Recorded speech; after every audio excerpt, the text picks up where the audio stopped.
Praise the lord. ఎడారిలో సెలయేర్లు. April 25. మగ్దలేనే మరియయు వేరొక మరియయు అక్కడనే సమాధికి ఎదురుగా కూర్చుండియుండిరి.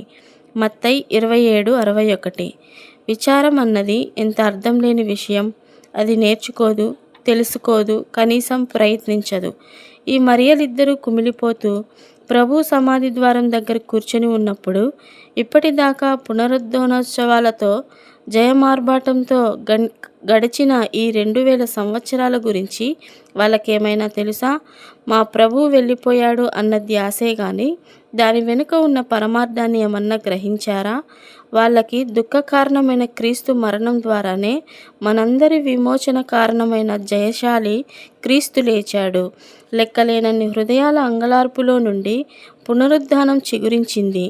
అయితే శోకోపహతులైన ఆ స్త్రీలు మరణ బీజాన్నే చూస్తున్నారు కానీ శాఖోపశాఖలుగా విస్తరించనున్న పునరుద్ధానపు మొలకను గమనించడం లేదు. తాము ఏ సంఘటనను తమ ప్రభు అంతిమ శ్వాసగా భావించారో ఆ సంఘటనే లోకాధిపతిగా ఆయన అభిషేకానికి నాంది అని గ్రహించడం లేదు. యేసు స్వరం తాత్కాలికంగా మూగబోయింది తిరిగి 10 రెట్లు శక్తిగల పునరుజ్జీవనానికే. కానీ ఆ స్త్రీలకిది ప్రస్తుతం అగమ్య గోచరం. విలపించారు, ఏడ్చారు, నీరసించి తిరిగి వెళ్ళారు. మళ్ళీ వాళ్ళ హృదయాలు కుదుటపడగా తిరిగి సమాధి దగ్గరికి వచ్చారు. అయితే సమాధే. సమాధికి స్వరం లేదు, తేజస్సు లేదు. మన జీవితాల్లోనూ ఇది అంతే. మనమంతా వనంలో సమాధి నానుకొని దిగాలుగా పడి కూర్చుంటూ ఉంటాము. ఈ దుఃఖానికి ఉపశమనం లేదు. ఈ దుఃఖంలో ఏ ప్రయోజనమూ లేదు. దీని ద్వారా నాకు చేకూరే లాభమేమీ లేదు అనుకుంటూ ఉంటాము.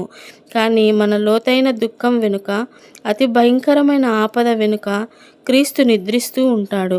తన సమాధిలో విజేతగా తిరిగి లేవడానికి. చావు పొంచి ఉంది అని మనం అనుకునే చోట మన రక్షకుడు వేచి ఉంటాడు. ఆశలు ఎండిపోయిన తావుల్లో ఫలభరితమైన ప్రారంభం ఎదురు చూస్తుంటుంది. పేరుకుపోయిన కారు చీకటిలో తిరిగి మరెన్నటికీ అస్తమించని చిరుకాంతి కిరణం తలుక్కుమంటుంది. ఈ అనుభవాలన్నీ మన గుండెలో నిండిన వేళ ఇక మన తోటలో ఇప్పుడున్న సమాధి ఆ తోట అందాన్ని పాడు చెయ్యదు. అక్కడక్కడ విచారపు నీడలున్నప్పుడే మన సంతోషం ప్రస్ఫుటమవుతుంది.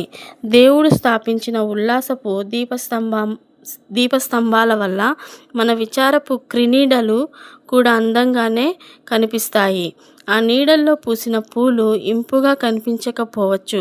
వాటిని కోసి మాల కట్టడానికి మనకు ఇష్టం లేకపోవచ్చు. కానీ అవి ఆత్మ పుష్పాలు. ప్రేమ, ఆశ, విశ్వాసం, శాంతి, సంతోషాలు ప్రతి క్రైస్తవుడి అంతరంగంలోనూ ఉన్న విచారపు సమాధి చుట్టూ వికసించే పరిమళ సుమాలు ఇవి.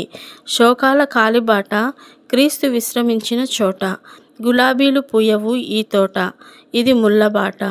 పరలోక దీవెనల గరికి పూలు వికసించాలంటే ఈ చోటే మేలు. ఈ బాటలో సిలువ మోసినవాడు రాకుమారుడవుతాడు ముందునాడు.